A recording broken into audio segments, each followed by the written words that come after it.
Welcome to Crawlspace. I'm Tim here today with Lance. Lance, how are you today? I'm doing fantastic today, Tim, because we are speaking with someone who wrote a great book, a great true crime book, and you know how much I love true crime books. You love true crime books. I'm an open book about it. You need to be an open book about how you feel today. Oh, good one. Yeah. I'm doing great, Lance. Thanks a lot for asking, especially in such a creative way. I really circled around that one for a while. You did. And so we speak with a new friend here today in this episode. Her name is LaDonna Humphrey. She is an author, she's a mom, and she's a private investigator, Lance. And she is really impressive. And she wrote a book called The Girl I Never Knew: Who Killed Melissa Witt? And it is about the tragic and unsolved murder of Melissa Witt. She went missing in December of 1994, and her body was discovered about 45 miles away in January of 1995. And we know that LaDonna's done such a great job. She's been working on it for almost a decade now, and the book, like we said, is great. And as we speak with LaDonna, we just see how much work she's put into this, how much of herself she's given to this particular unsolved murder.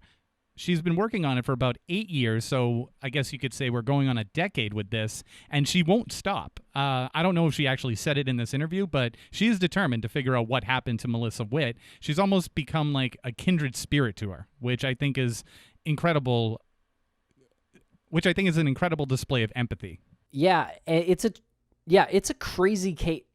Yeah, it is a tragic case, Lance. It seems like it should be solvable, even though technically still unsolved. But LaDonna has been on the case, and I trust her judgment. She's been working with police. Melissa Witt's case is still technically unsolved. So you can check out whokilledmissywitt.com or call 1-800-440-1922 if you have any information on this case. She was found in the Ozark National Forest, and she was 19 years old when her life was taken from her. And be sure to pick up LaDonna's book. You can get that on Amazon. You can just search The Girl I Never Knew, or you can search for LaDonna Humphrey's name. And again, this one's a really good one. You're not going to be disappointed. And you can also check out LaDonna's site at thegirlineverknew.com. Tim, if I wanted to listen to this episode plus any other episode of Crawlspace ad-free, where might I be able to do that? You can go to crawlspace.supportingcast.fm and subscribe to Crawlspace Premium. That's what we do there. And we also bring you a weekly bonus show called the Crawlspace Crypt, where we talk about our lives outside of this and sometimes true crime documentaries and all sorts of stuff. Sounds like a real peek behind the curtain. And it's all for the price of a cup of coffee per month, Lance. We talking that expensive gourmet coffee like Pete's? You know what? It's really more like Folgers, actually. Well, you know what they say. Best part of waking up is Crawlspace Premium in your cup. Tim, the next thing you're going to tell me is that there's a place where we can access ad-free episodes of our other podcast, Missing. No, you're right. We do have that. It's actually at missing.supportingcast.fm, and we do a weekly bonus show over there as well called Hidden Opinions, and you can get every episode ad-free. So check those out. There are links in the show notes. And just for the listeners' sake, Tim and I actually do have conversations that are stilted and generic in real life, too. Okay, everybody, thanks a lot for listening. We hope you enjoy this conversation with LaDonna Humphrey. Make sure to get your tickets to Obsessed Fest. And before we get to our conversation with LaDonna Humphrey, we're going to break real quick for a couple of ads from our sponsors.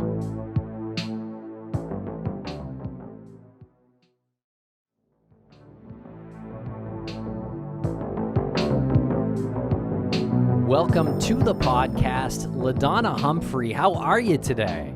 I'm great. Thank you so much for having me. You are more than welcome. And you're more than welcome to come on the show at any point in the future, simply because you expressed how nervous you were to speak with us before this interview. And that did a little bit for the ego. So I appreciate it. I have 3 favorite podcasts, and you're among the 3. So I was completely excited about today. So thank you. Oh, what a coincidence. What are the other 2? We'll cancel them. You'll cancel them. True Crime Garage and Crimepedia. Okay, canceled. Done. There can only be one.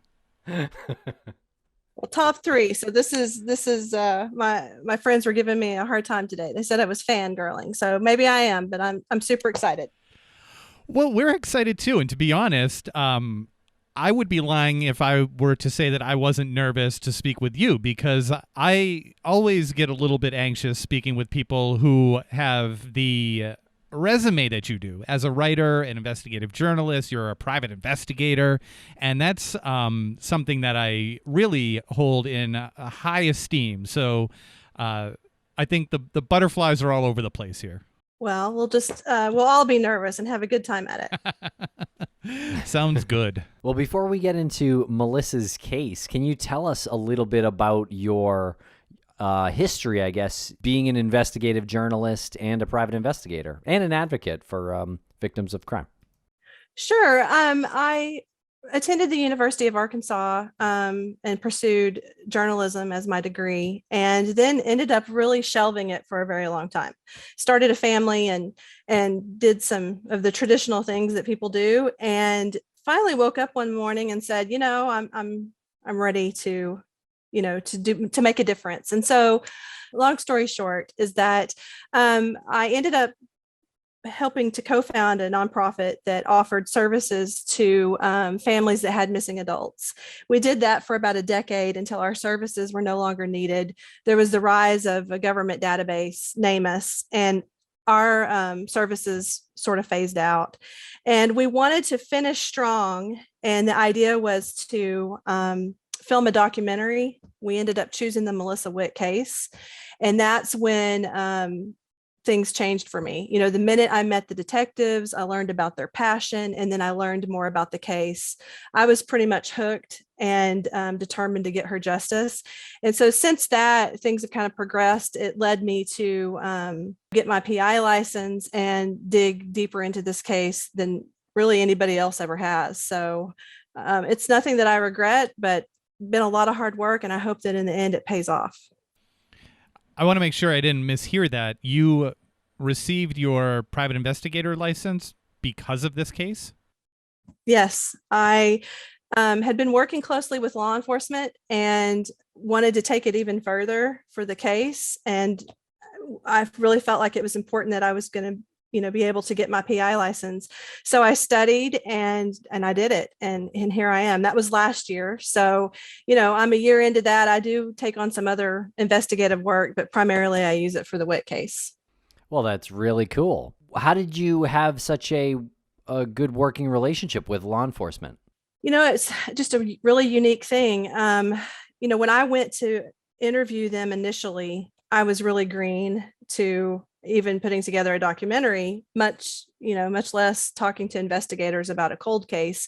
But what happened through that process is that I was sincerely and genuinely seeking their, support and advice to try to learn more about the case. And they saw the efforts that I, had been making on social media growing. All of a sudden, my Facebook page for Melissa, blew up to 14,000 people, and they started seeing that the work was bringing in leads. And so it was a situation where I built some trust, and then I became probably, I think it's safe to say, an equal partner in this investigation, because we all work together now. And, I've been doing this now for 7 years with them, and we've built a fantastic relationship.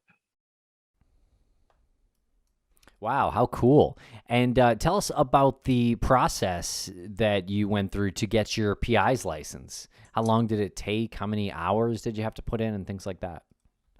What I did with that is I interviewed with some PI firms here in the state that I live in, Arkansas, and really wanted to partner with one particular. And so they took a chance on me, rookie, wanting to try to become a PI, and started helping me study, putting in the hours. Before they would even support me to take the test, they wanted to see me put in about 1,500 hours. And so I did do that. And then I took the test. The test was a lot harder than I had anticipated. It was me and one other person taking the test that day. So it was super nerve-wracking. And you have to make an 80%. And I was just scared to death. But luckily, fortunately, I did. And after that point, then I will continue to put my hours in with the agency. And then I put my hours in working the WIT case. So probably at this point, we're close to 4,000 hours. That's So incredible. Congratulations on that. thank you. I'm pretty determined. And, I don't know if you know this about me, but I have 7 kids on top of that. So, Wow, um, no, we did not know that. Now I'm super nervous. my one of my kids just turned 15, and so she knows she's not going to get away with anything. She told her friends because my mom's a PI. I thought that was funny. That's amazing. I just want to revisit the law enforcement topic real quick. What advice would you have for others who are in a position that's similar to yours when they're looking at a case that's gone cold and they want to work with law enforcement? Because we find that comes up often where they just have, I guess, the wrong approach. They're too enthusiastic. It comes across as being a bit too aggressive. What advice would you have, if any, for people who are in that position? Actually, people ask me that question a lot, and I really feel like the key to that is coming in with no assumptions. Ask to meet the current lead detective. File your FOIAs and see what happens there. A lot of times they're going to say no. Sometimes they don't. It depends on the state and the department. And then try to build that relationship, but come at it from the perspective that you just want to help. Maybe cite some other examples that you've seen where citizens have gotten involved and been able to bring, exposure to the case. I always tell people, never tell law enforcement you're going to help them solve the case, right? You don't want to put them in a position where they feel that you're coming in knowing everything. And then I suggest that people try to get to know the retired detectives if that is the case, and they're out there and you can still contact them, because that's where a treasure of information is going to be. And that's really going to help you learn more about the case. It's going to build some credibility as you are able to present information that's, valuable back to maybe the current lead detective that might be pretty green on the case. And I can give you a good example of that. The current detective on Melissa's case was in preschool when she went missing. Oh, wow. Yeah. So there's a lot of value that this adds to the case when somebody else can come in and kind of bridge that gap. So just a real unassuming, genuine mode is what I suggest to people. Very cool. Well, good work on all that. And your investigation into Melissa Witt's murder led you to write a book. Can you tell us a little bit about that decision? I can. It's because of COVID. I've blamed it on COVID, but I'm home for almost 2 years. Not getting out as much as I want to. Things have delayed in our documentary process, and I just couldn't feel stagnant in Melissa's case anymore. And so I wrote up the first 3 chapters and put an outline together and pitched it to some publishers. It was really just like that. And I had some, I had a couple of publishers tell me no, and then I had, 2 or 3, express some real interest. And then it just really went from there. But it really came from that desire that I had to not be stagnant in her case anymore. We really needed to kind of kick it up, another notch, because, we were knocking on 27 years at that point. And the publisher is a Genius Book Publishing? Genius. They're very small, small and mighty, and they specialize in true crime. Yeah, very cool. They packaged it. Are they the ones that do like the packaging, the cover art and everything? So yes, he took my vision and they created the cover art. And I just really feel like it packs a punch and it tells a story in and of itself. And so I was really proud of that. I just think they did a fantastic job. Yeah, they really did. That style really stands out and tells a lot about the story. And it's simple too. Yeah, I wanted people to be a little bit taken aback by the cover, and so far that's worked. And the more people that can pick up the book because maybe the cover captures their attention, the better, because we want them to learn about Melissa's case. Absolutely. Okay, so tell us about her case. So Melissa, 19 years old, December of 1994, she gets off work, goes home, sees a note from her mom, changes clothes, goes to the bowling alley where her mom is bowling on a league, and never makes it inside. And initially, nobody really knew what to think. Melissa's mom just didn't see her at the bowling alley that night and just assumed that she had decided not to come. And so she goes home, waits the night away. Melissa doesn't come home. The next day is really when law enforcement got involved. And it took a couple of days for the major crimes unit to get involved because initially, Melissa was 19. It's not illegal to go missing. And it didn't appear that any kind of crime had been committed. But when the law enforcement agency got involved, they found her car almost immediately. They found signs of a struggle, some blood pools, and that's when the search really began. And unfortunately, that search went on for 6 weeks until they recovered her body an hour away in the Ozark National Forest. How did they locate her body? That is one of the biggest mysteries around this case. A couple of days before Melissa's body was recovered, law enforcement received a call one evening. It was left on an answer machine in the major crimes unit, and it was a grandma and what they perceived to be a young boy, probably her grandson. And she's urging him to tell law enforcement what they found. What he found, and he says no, and they disconnect the call. And then 2 days later, the Franklin County Sheriff's Department gets a phone call that 2 trappers that were going through that area of the Ozark National Forest had stumbled upon initially what they thought was a mannequin lying in the woods, and it turned out to be the body of a young white female. Of course, everybody rushes to the scene, and Fort Smith is called because they believe, that they've got their girl there. They believe that it was Melissa, and it turns out through dental records that it was. That part's, a mystery because it's an hour from the abduction site. The trappers had been by there the day before and her body wasn't there. Then they go by that morning and it's there. And through the investigation, they were able to determine that prior to where they found Melissa, her body had been hidden behind a tombstone-like rock about 15 feet away from where her body initially, where they ended up finding her. And so that's just been really a very strange part of the case. So you're saying that Melissa's body was about 15 feet away from where the trappers found it for months before it was, I guess, assumed that someone moved it the day before the trappers found it, moved it 15 feet? Yes. It's just strange. They, whoever killed her had initially hid her body behind the rock and placed some leaves and some other things over her body. And then whoever moved her body, they either stumbled upon it and moved it, which would be gruesome because she'd been out there for 6 weeks, or it was the killer that returned to the crime scene and moved her body. It could go either way. We're just not sure. And so, they would have, just to be blunt, had to have grabbed her by the ankles and just moved her that 15 feet. And it's mind-boggling that it happened, but we've not ever been able to determine who made that phone call to the major crimes unit. It's possible those people are who stumbled upon her body. How far away was her body found from where she was abducted at the bowling alley? It's just almost 60 miles. And that's on regular highway, or is that sort of back roads and rural type interstates? There would have been 2 routes that you could take to get to where they found her body. One would have been major highway, and then there was some back roads that you could have taken as well. We're not really sure which one the killer chose, but that's a long ways away. He hit her in the head first at the bowling alley. We do know that there was some blunt force trauma. It was not fatal.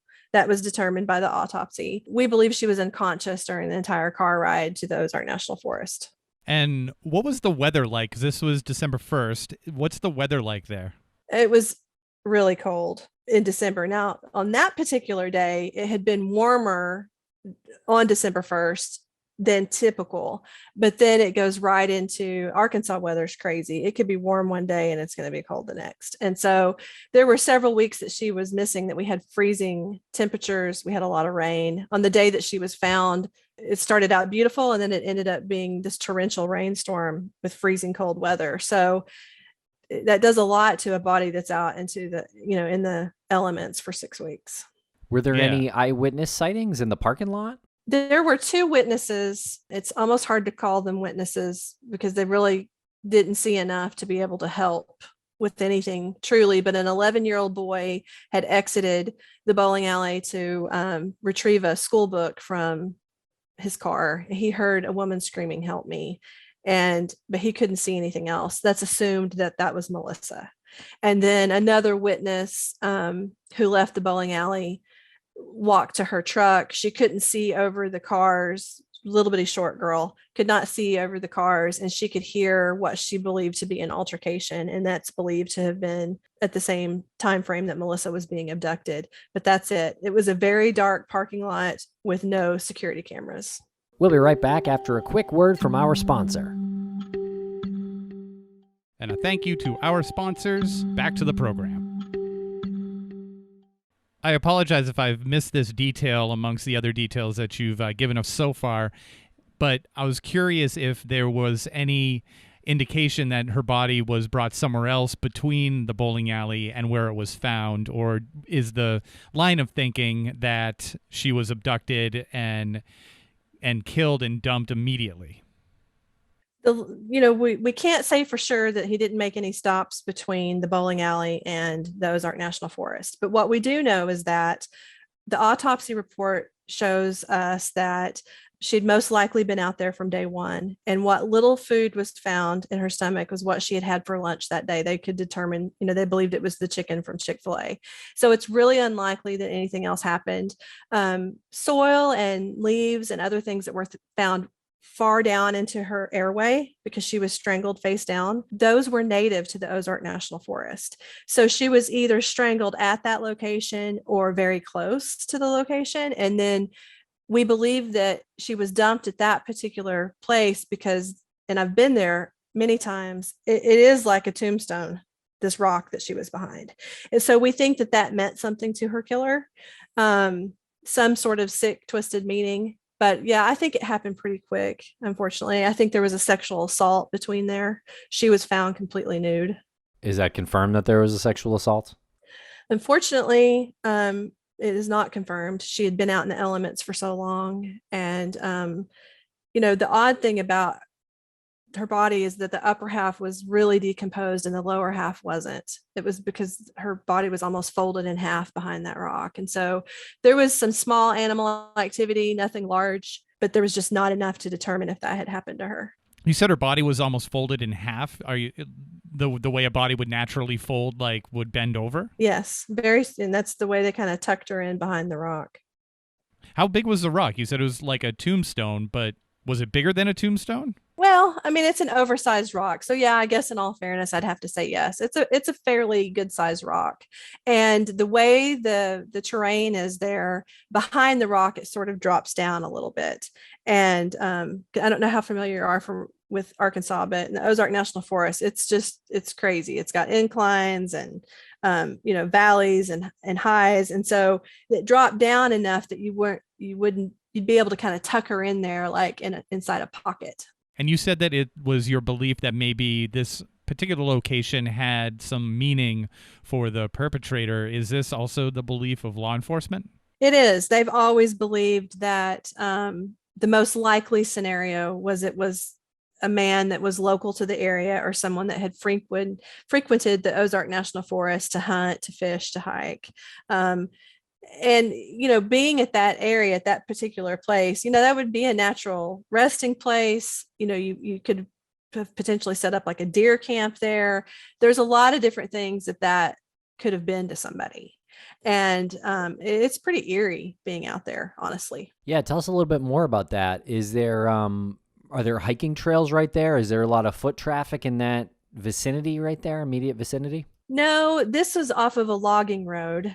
It's pretty remote location. It's just, and it's way off the main road. You had to have known where you were going to get there, especially under the cover of night, to be able to get there, do what they did, and then get back out. It wasn't just some random serial killer. This was somebody that knew what he was doing. And so, it's lonely. It's a lonely area, and it must have been pretty frightening for her. Yeah. How was her body as a Jane Doe connected to her missing persons case? How did that connection get made? They were able to identify her through dental records pretty quickly. So I think that by the next morning, the assumption was, of course, when they found her, that it was Melissa. There wasn't anybody else with that description missing. But to be sure, obviously, they had to check the dental records. So, and then it was just, they had to notify the family.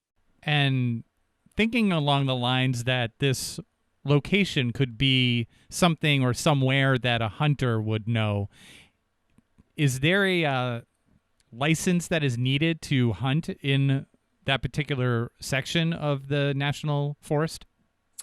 Depending on what season that is, if it's deer season, turkey season, whatever, you have to have different kinds of licenses. And so those were checked and rechecked. I even went back and checked, digging back into this just to see what might be interesting. So, it's possible that, it was somebody that was used to hiking in the area as well.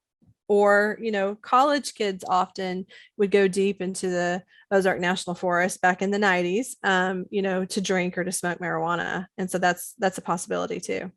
And were there any other attempted abductions or any abductions after the fact or around that time? I know you said that the assumption was that was her because there wasn't any other missing person who matched that description at the time. But how about after or in like a larger radius? I'm super glad that you asked me that question because nobody ever does. And so I don't get to talk about that. But a few weeks after Melissa went missing, in Van Buren, just the city over, a man who was a resident of Ozark tried to kidnap a girl from a parking lot. And inside the van, they found rope and duct tape and, all the things to take a girl. And he was looked at really, really, really closely. He ended up dying, I think, just before I got involved in this case. And they even tried to talk to him on his deathbed because he would fit the profile. So that did happen. And it does haunt me that happened because we don't have any real answers to him. And then the second thing that happened 6 months after Melissa was recovered, Morgan Nick went missing from Alma, Arkansas, which is just the town over. She was a 6-year-old girl. And that's, been a case that made national headlines. And so, I know there was an effort for investigators to see if there was a connection between the two cases, but no connection was ever made. And you said Morgan was 6 years old? She was 6, yes. Was she abducted from a parking lot, or was there some similarity in that? There was some similarity in terms that it was a parking lot. She was at a Little League ball game with her mom and was dumping sand from her shoes and was just never seen again. But, what makes it unlikely is there just aren't that many predators. I mean, it happens that are, I guess a crossover, they would take any age, that crime of opportunity. It does happen. It's pretty rare. And, the FBI profile pretty confident that Morgan was taken by a pedophile that most likely assaulted her and murdered her immediately. It doesn't mean the cases aren't connected. I just think it's pretty unlikely. I think we would know that connection by now. I would like to believe we would. Yeah, I mean, the way that Melissa was abducted is so unique. I feel like from a parking lot, public area, that seems like sort of a high-risk maneuver for an abductor or a would-be killer. So yeah, I guess it seems like a serial case, I guess, is kind of what I'm saying. Like that person, I would think, would have tried that again afterwards, having been successful with Melissa's case. I agree with that. I think that in all likelihood, what happened is that the person that came to the parking lot that night knew Melissa. They knew each other. There was some sort of confrontation. Maybe it was a jilted lover. Maybe she had spurned some advances. And I think an argument ensued because we do know there was an argument. I think that he did not like how feisty she was. And I think out of frustration, he hit her on the head. A head wound is going to bleed. Maybe he had a criminal record. Maybe he didn't. Maybe the blood scared him, knocked her unconscious. And from the way the blood trail was in the parking lot, the little dots of blood and pools of blood, we know that he drug her or carried her and either put her in the back seat of a car or in the back of a truck or a Bronco, and he drove away with her. And I honestly think it was somebody that Melissa knew on some level. What makes you think that? I think that because of the 7 years I've worked on this case, I think there are some pretty scary people that were in Melissa's life that she wasn't aware of who they truly were. They've gone on to commit other crimes, obviously not just like this, but there have been people in her life that were, have gone on to be abusive to women and downright dangerous, stalking them in parking lots, some pretty scary things. I just think based on that argument that they had that night, it was with somebody she was familiar with, the witness that I told you, the little short girl who couldn't see, but could hear the argument. She likened it to maybe a couple breaking up or just there was a familiarness there. And I believe that was Melissa. And I believe that whoever approached her that night didn't like what she had to say, which was probably no. Yeah. And I'm curious what her social circle was like. And that's a lot of people ask me that too. And Melissa did not have any enemies. She was friends with everybody. She was real active in her church. She'd been a cheerleader. She was a pretty popular girl, but all of her friends and the people that she grew up with were from all sorts of socioeconomic levels. There was not anybody that Melissa would not befriend. And so, that, has made it hard when you have to go and look through some of these people that she was associated with, that she was so naive. She had no idea about some of the people that she was connected to. There were some friends that she had that were into drugs and doing some things that she wasn't into, but it was just, I say that to just express that Melissa was a friend to absolutely everybody. And what about her family situation? She lived with her mom. She'd always lived with just her mom. Marianne was single and they were exceptionally close. Her dad lived in a neighboring state of Oklahoma, and they had a relationship, and she had some older half siblings from that relationship, but for the most part it was just Melissa and her mom. And any significant others or boyfriends that in Melissa's life at that time? I know you don't know what it's like to be a 19-year-old girl, but I do. And just pretty much crushing on a lot of people. Everybody was cute and nothing real serious. She had some relationships and some breakups, and she wrote about that extensively in her diary. And so obviously that diary is pretty key to this case as well. But no, there was nothing real serious in her life. She was, Melissa was pretty naive, and the best way to explain that is just, an example from her diary. The most she'd ever really done is maybe kissed a boy gently on the lips and maybe held his hand. I mean, a lot of innocence there.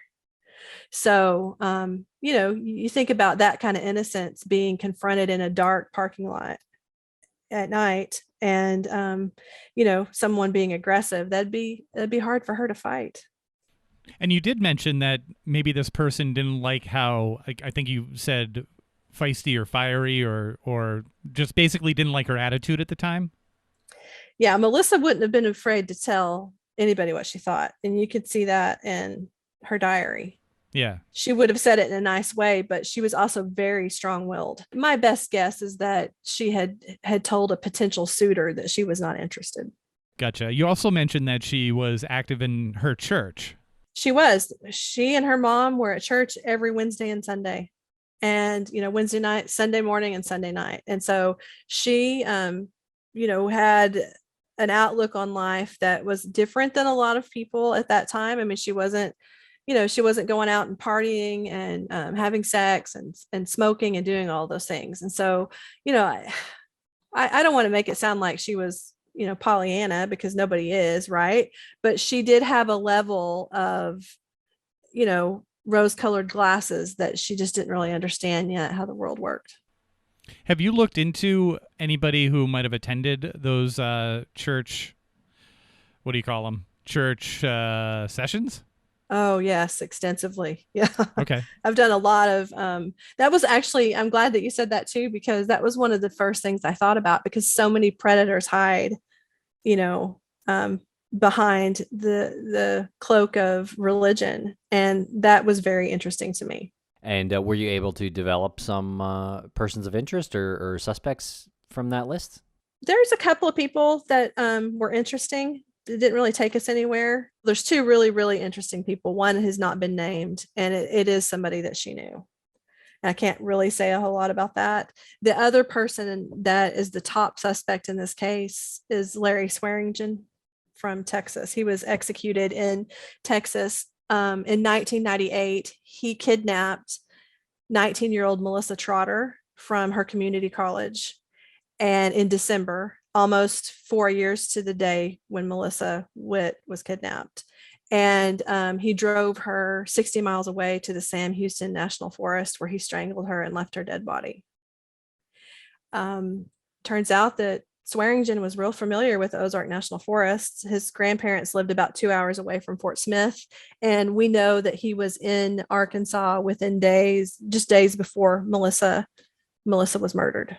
Wow. Okay. So there's some similarities there in the way Swearingen murdered a different victim. Enough so that it warranted police to take a really deep dive into that. You've got two 19-year-old girls. They look eerily alike. They're both named Melissa, both active in their churches, both at a community college, and then their bodies are found. They're both kidnapped in December. Their bodies found in a national forest. There's a lot there. And I spent years before Swearingen was executed doing everything I could to find out, if there was a connection. And he ended up being executed in August of 2019 for the Trotter murder. And you're right. Melissa Trotter does bear a bit of a resemblance to Melissa Witt. Oh, it's uncanny. And before, and Swearingen and I had a hate relationship. We really did. I would write to him. He would sometimes write me back. He would then issue me a cease and desist. And this went on for years. I mean, I just wanted him to tell the truth, give us an alibi of where you were, something. And he wasn't going to do it. But about 4 months prior to his execution, I spent every week calling, emailing, faxing, sending letters, doing everything I could to get Montgomery County, Texas to schedule an interview with Swearingen and law enforcement in Fort Smith. I just could not let it go. And finally they did. They called the Fort Smith PD and they basically said, please call her off, please make her stop, and we will grant the interview. And so they did. Investigators go to talk to him. Everybody said, oh, he won't be able to be quiet. He's going to talk your ear off. They get him in this room and he says, okay, fellas, what are you here for? And Chris Boyd says, well, I'm Chris Boyd. I'm from Fort Smith, Arkansas. And he said, nope, not talking to you. Let me out of here. And he wouldn't say a word. And then he was executed. So it was devastating for the case. It's really even hard to talk about. Wow. And he claimed innocence in the other case. He did. There was, he was a master manipulator. Yeah. There was some question about some evidence. I can tell you that I've read the entire case file for him. I've FOIA'd everything I can. I've spent time in Texas. I did everything I could. And I firmly believe that he killed Melissa Trotter. I just do. Did he have anything to do with Melissa Witt? I mean, we can't prove it. We've never been able to place Swearingen in Fort Smith, which makes it difficult. I would add this, that about 3 years into this investigation, I had a secret informant come to me from Montgomery County. And they said that when Swearingen was arrested, that they had found a receipt for gas in Fort Smith, Arkansas in December of 94. I was pretty naive and believed it and did everything I could to try to get my hands on that receipt. The likelihood that he had a 4-year-old receipt in his stolen truck, that he had just stolen, is probably unlikely. But I tell you that story just to kind of give you the idea of the links that at least I know I went to try to prove there was a connection.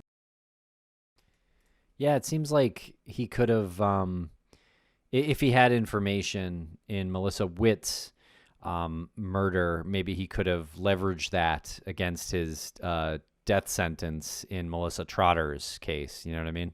Yeah, he could have gotten another stay. Yeah. Mm-hmm. I can't explain why he did what he did. I worry it's because it was, he had such a volatile relationship with me, and I had pushed so hard to get answers that he just didn't want to talk. I mean, I'll never know for sure. Unless we can prove that he was in Fort Smith, it's always going to be a question mark next to his name. And how about Melissa's family? What's their thoughts on him or any other suspect? And while I'm asking this question, I guess I should back it up a little bit and say, what's your relationship with Melissa's family? Her parents are deceased, and she does have some cousins that have been in touch with me. They actually came to an event that I spoke at and, thanked me for my work on the case. Her siblings, her half siblings, they're much older. They're in their 70s. I don't really have a lot of contact with them. I think that me being this vocal about the case has been difficult for some of her older family members, because they believe that there really isn't going to be justice because she's dead, and you can't ever undo that. I mean, they've told me that, and I understand that. They also are very, very religious and believe that Melissa is, her soul is in heaven, and that she's fine, and they're going to see her again, and all of those things. And that's what gets them through the day. And I respect that. And so I continue to do this work and try to be very respectful of the parameters in which they've set. And you obviously don't have any insight on who the parents who her mom ever thought might have been responsible for this, or any cousins or anything. So Melissa's mom, Marianne, was very, very close to the original lead detective on the case, J.C. Ryder, whom I have we talk every single day and have for years. And so I have that insight from him about Marianne. And really, she just leaned on him and law enforcement. I don't really think she had anybody in mind. She didn't want to believe that this had happened to her only child, as it was. She did want justice, but I don't think she ever really, knew for sure. And some of the other suspects were developed after she had passed away. We'll be right back after a quick word from our sponsor. And a thank you to our sponsors. Back to the program.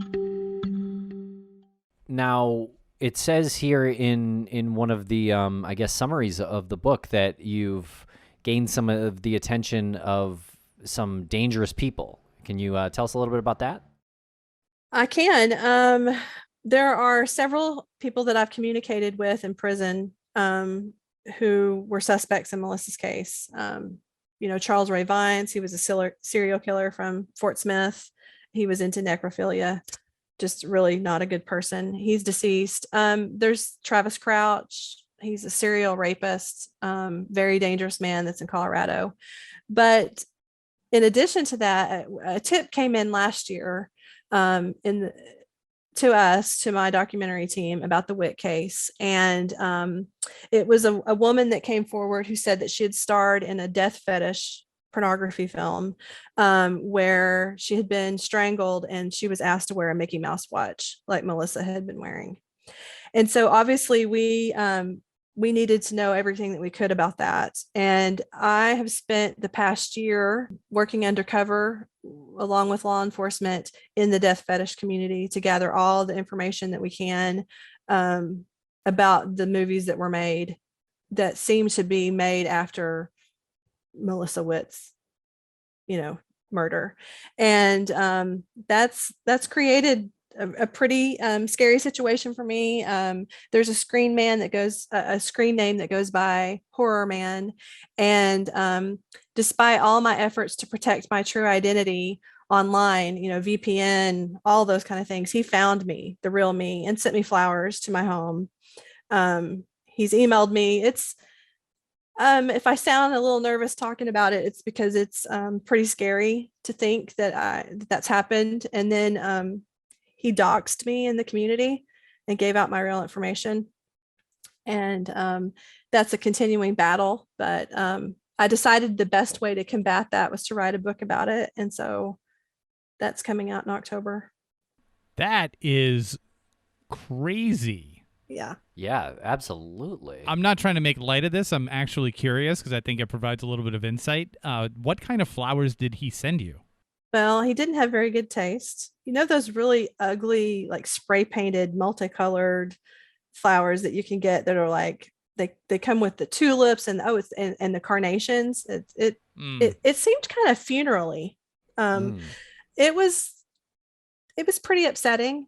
And then I've started receiving emails after that from people like the Vermilion Strangler, Necro Girl X, that are very, very, threatening to burn my house down. It's really not been a good experience. I've learned a lot about that kind of community, and I'm pretty confident that there are real killers that roam among those communities.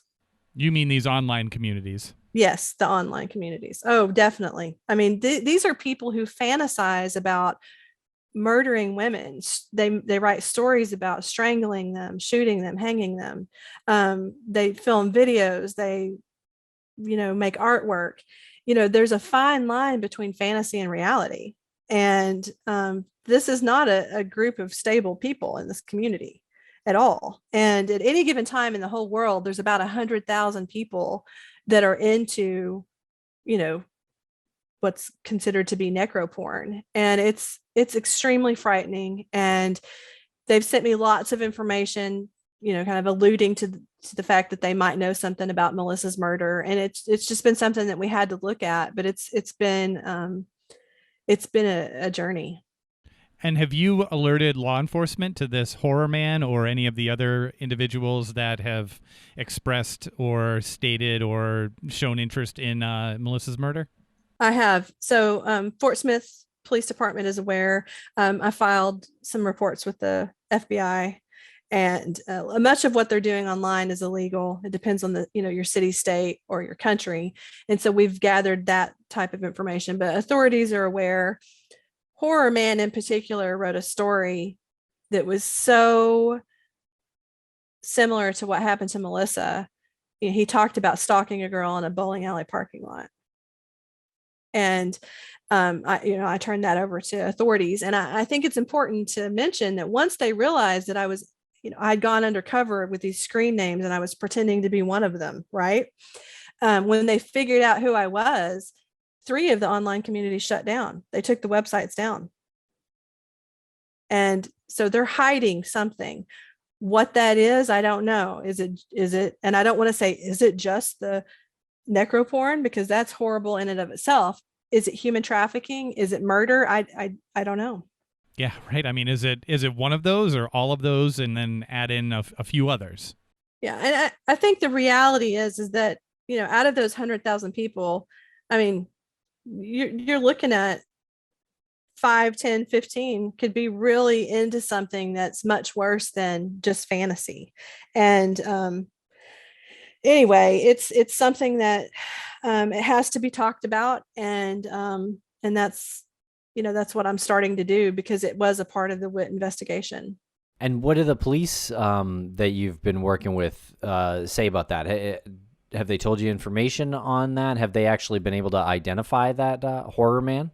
We have been able to track horror man down. So that's been a good thing. And so the authorities in his community will be dealing with some of the things that happened. And that's a good thing. As far as being able to tie this community to the Witt case, I wish I could say that we did, but we have not been able to, make that connection. But I think it's important that people know about it because I think that there's many things that can be found in that community, and there's lots of movies about girls that have been murdered that we think are after they're making these movies after real crimes. You could argue, well, it's just a movie, but this is not normal stuff. This is pretty frightening. Yeah. And tell us about your book. You mentioned that you're writing another book. I am. So the Girl I Never Knew is the first in the series of Who Killed Melissa Witt. And so the second book comes out October 28th. It's called Strangled. I co-wrote it with Alicia Lockhart. She is who came forward with the tip, and I've worked with her for the past year, really taking a closer look into the death fetish community. And then there's a third book coming, and it'll come out in 2023. Wow. So the second book is more of a deep dive into that death fetish community? It is. It's all about the death fetish community, what we uncovered, what we experienced. We want the readers to decide for themselves what they think. And then I do talk about in Strangled, I start leading up to the third book, which is called Hypnotized, which is going to go into the unnamed suspect in the Witt case. And so my hope is that this series will launch, it'll be out there, it'll be as well received as The Girl I Never Knew has been, and that more information would keep coming in about Melissa's case. That's great. Yeah, fantastic work with that. I love the long-term plan. Yeah. I love the trilogy of books, which enables anybody who is interested not only in Melissa's unsolved murder, but how to go about what you did and where that leads you, and then how to deal with that as well. I think it's almost like this true-to-life instructional manual. Well, what I wanted it to be is really kind of all those things that you're saying. I wanted people to understand just how dedicated we've been to the Witt case, just how much we want to see justice. But I also want people to realize that behind every cold case are the kind of things that you're going to read about.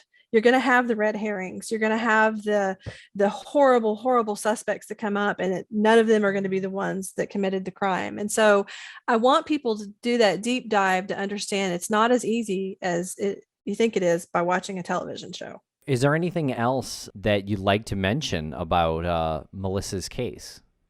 I think the most important thing that I always want to mention is that there's no piece of information that is too small. We have people that are reading the book that are all over the world.